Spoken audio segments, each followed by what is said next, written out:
कंपनीमध्ये काम करत असताना कोणाला 15,000 महिना आहे, कोणाला 10,000, तर कोणी 8,000 रुपये महिन्यानं काम करतायत. एखादी छोटीशी रूम असते, त्या रूम मध्ये 2-2, 4-4 जण राहतात. त्या रूमचं भाडं 3-3, 4-4 हजार रुपये एका मुलाला. मला सांगा, 8,000, 10,000 पगारामधून 3,000 रुपये जर रूमचं भाडं जात असेल, लाईट बिल काही जातं, पाणी पिण्यासाठी, काही कपडे घेण्यासाठी, आणि त्यातूनही गावाकडे काही पैसे पाठावे लागतात. एकदा का पगार झाला तर दुसऱ्याच दिवशी पूर्ण पैसे संपून जातात. परत महिनाभर जीवन जगावं कसं?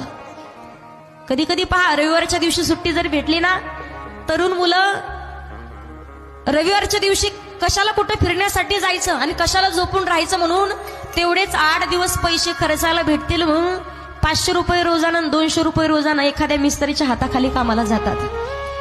परिस्थिती माणसाला खूप काही शिकवत असते. पहा, माणूस किती मोठा झाला तरी परिस्थिती विसरली नाही पाहिजे. अहो पहा, तुम्ही 2 दिवस जर एखाद्या मेसवाल्या बाईचे पैसे लेट झाले तर ती बाई डबा द्यायचं बंद करते. 4-4 आणि 8-8 दिवस कामगार मुलांचं सगळ्यात खाणं जर महत्वाचं आता काय झालं असेल पुण्यामध्ये, तर वडापाव खाऊन 8-8 दिवस काढतात. पहा, वडापाव खाऊन जीवन जगतायत. 10 रुपयाचा वडापाव खायचा आणि दिवसभर काम करायचं. Download ShareChat.